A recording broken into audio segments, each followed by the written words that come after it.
কলকাতার এক বেসরকারি হাসপাতালে করোনা আক্রান্ত হয়ে এক বৃদ্ধের মৃত্যু হয়েছে। ৭৪ বছর বয়সী ওই ব্যক্তি হাওড়ার আন্দুলের বাসিন্দা। নিউমোনিয়া, উচ্চ রক্তচাপ ও পার্কিনসনের মতো একাধিক রোগে ভুগছিলেন তিনি।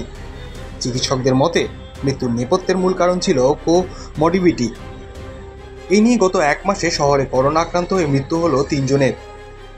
যদিও কেন্দ্রীয় স্বাস্থ্য মন্ত্রকের পরিসংখ্যানে এখনও পর্যন্ত রাজ্যে করোনায় একজনের মৃত্যুর কথাই উল্লেখ করা হয়েছে।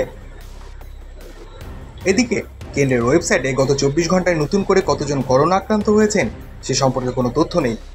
রাজ্য স্বাস্থ্য দফতরের তরফ থেকে এই বিষয়ে আনুষ্ঠানিকভাবে কোনো মন্তব্য করা হয়নি।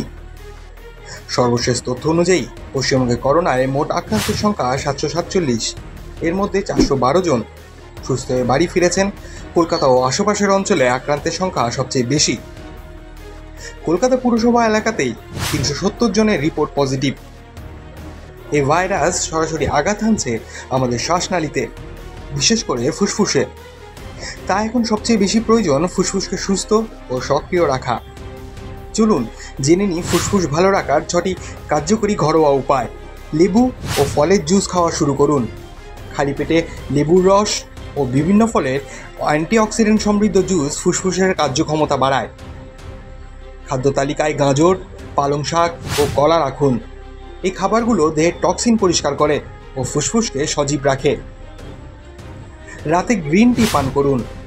গ্রিন টি দেহ থেকে ক্ষতিকর টক্সিন দূর করে এবং ফুসফুস পরিষ্কার রাখতে সাহায্য করে।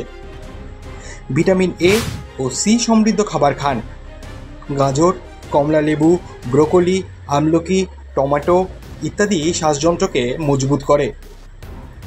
আদা, রসুন, তুলসী পাতা ও গুড় খান নিয়মিত। এই উপাদানগুলো প্রাকৃতিকভাবে ফুসফুস পরিষ্কার ও রোগ প্রতিরোধ ক্ষমতা বৃদ্ধি করে। নিয়মিত শ্বাস প্রশ্বাসের ব্যায়াম করুন। সহজ শ্বাস নিয়ন্ত্রণ ব্যায়াম ফুসফুসের ক্ষমতা বাড়ায় ও মানসিক চাপ কমায়।